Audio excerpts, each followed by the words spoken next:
ঘটনাটা সুন্দরিকা গ্রাম। যে ভদ্রলোকের বাড়ির ঘটনা, ভদ্রলোকের নাম হচ্ছে হরিপদ মণ্ডল। সপ্তাহে মঙ্গলবার আর শনিবার বাদে উনি ওনাকে ভাত, মাছের ঝোল, খাবারের থালা, আসন বিছিয়ে দুপুরবেলা দিয়ে আসতেন। মানে উনি খেত, মানে ওনাকে খেতে দেওয়া খেতে দেয়া, উনি খেতে দিতেন। তখন উনি সুস্থ হয়ে বলছে যে আমি যাকে খেতে দিই তাকে আজ আমি দেখতে দেখতে গেছি, কি বিশাল চেহারার মানুষ। মানে উনি সচক্ষে দর্শন করলেন, সচক্ষে দর্শন করে। গলার পৈতেটা বলছে মোটা, কাঁচির মতো মোটা ঝুলছে, সেরকম বড় চুল, সেই রকম বিশাল চেহারা। এবারে ওনার মনে একদিন মানে সে জাগলো, উনি একটু খুব দাম্ভিক লোক ছিল, লোক ছিল যে আমি যাকে খেতে দিই তাকে দেখবো না। মানে কি একটা ওনার যে ওনার মনে একটা জেল চেপে দেয়।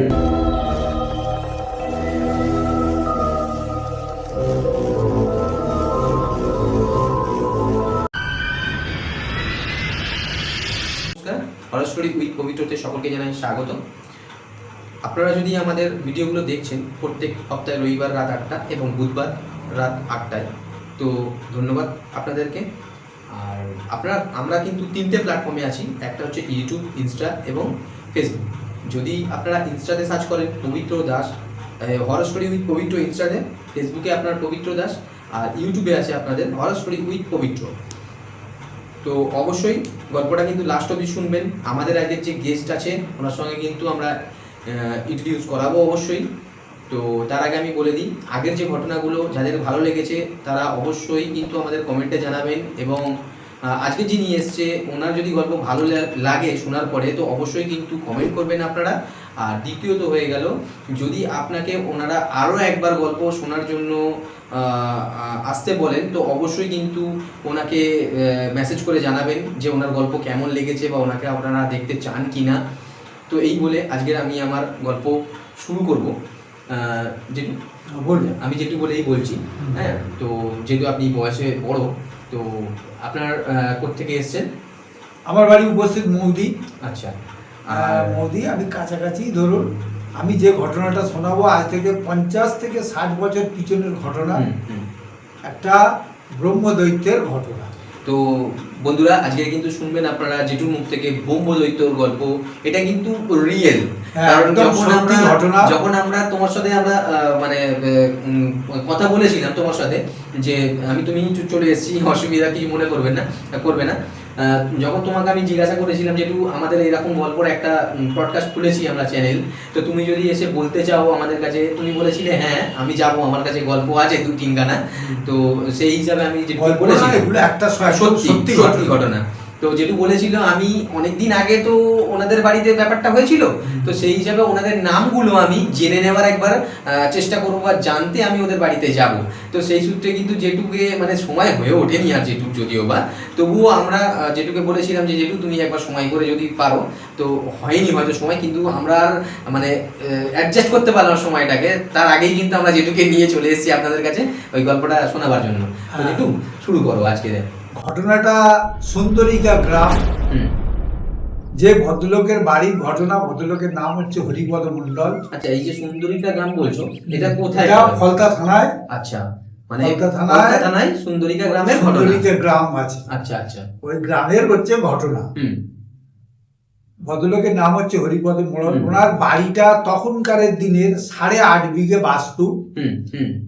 ইটের দেয়ালগুলো 35 ফুট 30 ফুট করে চওড়া। সেই পুরানো বাড়ি এখনো আছে। বাড়ির দক্ষিণ দিকে একটা চালা ঘর করা আছে, খড়ের চাল ছিল। আমি আজকে ধরুন 5-7 বছর হয়ে গেছে, আর তো সেখানে যাই না। 5-7 বছর আগে গেছিলাম। খড়ের চাল, তার সামনে একটা বেল গাছ আছে। সেই বেল গাছে ব্রহ্মদৈত্যটা থাকে। হরিপদ বাবু উনি ওনাকে মানে সপ্তাহে মঙ্গলবার আর শনিবার বাদে উনি ওনাকে ভাত, মাছের ঝোল, খাবারের থালা, আসন বিছিয়ে দুপুরবেলা দিয়ে আসতেন। মানে উনি খেত, মানে ওনাকে খেতে দেওয়া, উনি খেতে দিতেন।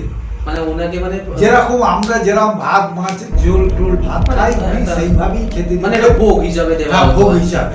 আচ্ছা। এবারে বৃহস্পতিবার দিনকে কিন্তু যেহেতু একটা কথা বলি, এই যে তুমি বললে ভাত মাছ এইসব, কিন্তু ব্রহ্মদৈত্য কি মাছ এইসব খায়? সব খেত। আচ্ছা আচ্ছা আচ্ছা। উনি সবই খেতেন, শুধু মঙ্গলবার বৃহস্পতিবার দিন উনি ভাত খেত না, চিড়ে মুরগি তার সঙ্গে ফল মিষ্টি আচ্ছা। এইসবগুলো ওনাকে খেতে দেওয়া হতো। ও ও এটা হচ্ছে দুপুরের খাবার। আচ্ছা আচ্ছা। আর রাত্রেও উনি ওই খাবারই খেত বৃহস্পতিবার। হুম। অন্যান্য বারের দিনকে ঠিক 7:30 8টার সময় উনি যেখানেই ঠাকুর চলে আসতো সেই বারান্দাটায় উনি থালা আসন বিছিয়ে হুম। একটা প্রদীপ জেলে জলের গ্লাস দিয়ে ভাতের থালাটা সামনে দিয়ে উনি এই বারান্দার হুম। শেষের দিকে একটা দরজা আছে, উনি দরজার ভেতরে ঢুকে গিয়ে দরজাটা বন্ধ করে দিয়েছেন। আচ্ছা। হ্যাঁ। এবারে ওনার মনে একদিন মানে বেশ জাগলো, উনি একটু খুব দাম্ভিক লোক ছিল যে আমি যাকে খেতে দিই তাকে দেখবো না। মানে কি একটা ওনার যে হ্যাঁ, ওনার মনে একটা জেদ চেপে গেল হুম, হুম। যে যাকে খেতে দিই আমি তাকে দেখবো না, সে কিরকম প্রকৃতির মানুষ।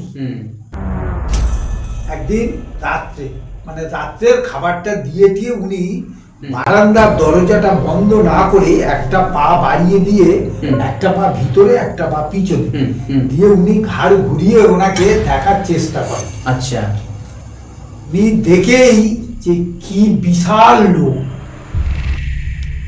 দৈত্যটার এত বিশাল চেহারা, মানে উনি থতমত খেয়ে গেছে। হতমত মানে কি উনি ভয়েতে মূর্ছা হয়ে পড়ে গেছে। আচ্ছা আচ্ছা। মানে নিতে পারেনি ওনার মানে উনি ওনাকে দেখে নিতে পারেন, হ্যাঁ। মানে এত ভয়ে উনি মূর্ছা হয়ে সঙ্গে সঙ্গে পড়ে গেছে। আওয়াজ হলি কি ব্যাপার হলো, এই তো বাড়ি, এইদিকে বারান্দা ফাঁকা, ওদিকে বিশাল বড় বাড়ি, বড় 8.5 বিঘা বাস্তু পড়ে গেছে। আওয়াজ হয়েছে কি ব্যাপার, বাড়ির লোকজন এসে ওনাকে ধরে টরে তুলে নিয়ে চলে যায়। চলে যাওয়ার পর মাথায় জল ফল দিয়ে বলছি কি ব্যাপার বাবা। ওনার 5টা ছেলে 3টে মেয়ে, কি ব্যাপার। তখন উনি সুস্থ হয়ে বলছে যে আমি যাকে খেতে দিই তাকে আজ আমি দেখতে গেছিলাম, যে কি বিশাল চেহারার মানুষ। মানে উনি সচক্ষে দর্শন করলেন। সচক্ষে দর্শন করেছে। গলার পৈতেটা বলছে মোটা, কাঁচির মতো মোটা ঝুলছে, সেরকম বড় চুল, সেইরকম বিশাল চেহারা, সেইরকম লং। মানে খাবারটা দিয়ে আসার মুহূর্তের মধ্যেই খাবারের থালাটা শেষ।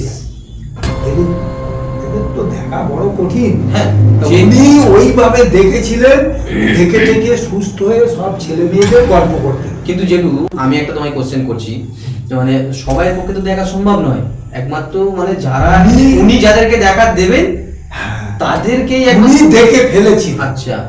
উনি ওই মানে খাবারটা দিয়েছে, এইখানে খাবারটা দিয়েছে, এই দরজাটা বন্ধ না করে একটা পা পিছনে একটা পা সামনে। আচ্ছা, একটু খুলে দেখে নিয়েছে, দেখে নিয়ে দরজাটা তো খোলা আছে, একটা পা পিছনে একটা পা সামনে, দরজার সামনে দিয়ে উনি ঘাড় ঘুরিয়ে থালার দিকে চেয়ে দেখেছিল। আচ্ছা, দেখেছিল যে ওই রকম বিশাল চেহারা, মানে 2 থেকে 4 সেকেন্ড হবে দেখেছে, তার মধ্যেই মানে পুরো একদম তাতেই উনি শুধু মূর্ছা হয়ে পড়ে গেছে দমাস করে। আচ্ছা, ওই রকম বিশাল চেহারা আকৃতির মানুষ হয় মানে মানে গলায় বইতে, যেহেতু ওই জন্য বললো যে ব্রহ্মদৈত্য। উনি যতদিন বেঁচে ছিলেন টাকা কোথা থেকে আসতো উনি নিজেই জানতো না। মানে মানে মানে ওনাদের উপরে মানে পরিবারের উপরে সদয় ছিল সবসময়। ওনার উপরে বাবুর উপরে ওনার করুণা ছিল। আচ্ছা, বাবুর উপরে ওনার করুণা ছিল। উনি যতদিন বেঁচে ছিলেন উনি তো খেতে দিতেন প্রত্যেক দিন। টাকা বলছে কোত্থেকে চলে আসতো আমি নিজেই জানতাম। তারপরে আমার 60 বিঘে সম্পত্তি বাড়ি থেকে অনেক দূরে, সেইগুলো কেউ জবরদখলও করতে পারেনি কোনোদিন। মানে রক্ষণাবেক্ষণের দায়িত্ব কিন্তু ওনার মধ্যে ছিল, ওনার মধ্যে ওই ব্রহ্মদৈত্যের মধ্যে, ব্রহ্মদৈত্যের মধ্যে ছিল। উনি যখনই মরে গেল, অসহ্য হয়ে গেল, এনারা খেতে পেতে দিত না। তারপরে কিছুদিন পরে বলছে যে আমরা যেন ঠিক মনে হচ্ছে যেন আর নেই। আচ্ছা, বললো আমরা তো খেতে খেতে দিতাম না, হুম হুম হুম মনে হচ্ছে নেই। তারপরে বেশ কিছুদিন পরে আবার কিছু কিছু ঘটনা যেসব ঘটেছে, আচ্ছা, মনে হচ্ছে যেন উনি ফের ফিরে এসেছে। মানে ঘটনা বলতে মানে কিছু কিছু মানে কিছু কিছু ঘটনা মানে ওই যে ধরুন ওই টাকা পয়সা বললো, যেসব কাজ আমরা করিনি দেখা যাচ্ছে সেসব কাজ রেডি হয়ে আছে। আচ্ছা। এসব কাজগুলো কে কে করছে? বললো কিছুদিন এইরকম হওয়ার পরে বললো দাদা আমরা তারপরে থেকে আর কি হয়েছে আমরা আর কিছু মানে খবর রাখতে পারিনি। এবারে একটা আমাদের সময়ের ব্যাপার, একটা আস্তে সময়ের আস্তে ব্যাপার। আস্তে সেই বাবা জিনিসটা মরে develop যাওয়ার হচ্ছে। পরে আমাদের 60 বিঘে সম্পত্তি জবরদখল করে নিয়ে নিল।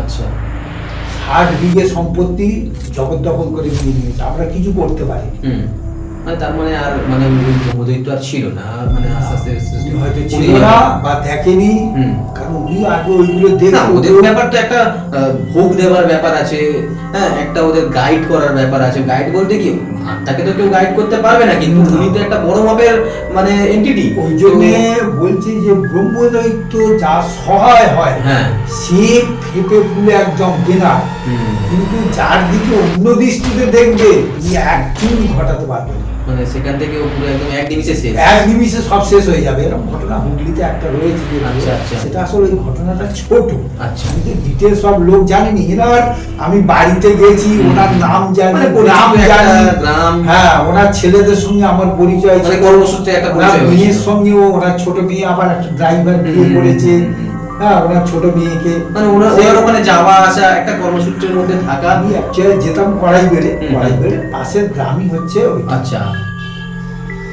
তো বন্ধুরা আজকে শুনলেন ব্রহ্মদৈত্য গল্প। সত্যিকারের ঘটনা ব্রহ্মদৈত্য। হ্যাঁ, তো যেটুকু গল্প যদি ভালো লাগে অবশ্যই কিন্তু যেটুকে আপনারা কিন্তু কমেন্ট করে জানাবেন, হ্যাঁ, যে কেমন হয়েছে গল্পটা। আর দ্বিতীয়ত হয়ে গেল, যেটুকু যদি আবারও দেখতে চান এই জায়গায় এসে গল্প বলুক উনি, অবশ্যই কিন্তু কমেন্ট, লাইক এবং শেয়ার চাই বন্ধু আপনাদের, কারণ আপনারাই কিন্তু সব। আপনারা যদি লাইক, কমেন্ট, শেয়ার এবং সাবস্ক্রাইব আর ফলো করেন তবেই কিন্তু আমরা গ্রোথ করতে পারবো চ্যানেলটা। অবশ্যই যেটুকু আমরা আবারও আনতে পারবো আপনাদের সামনে এই ধরনের কিছু ভৌতিক গল্প বা ভৌতিক ঘটনা নিয়ে। তো আমরা আজকের মতো এই পর্যন্ত শেষ করছি।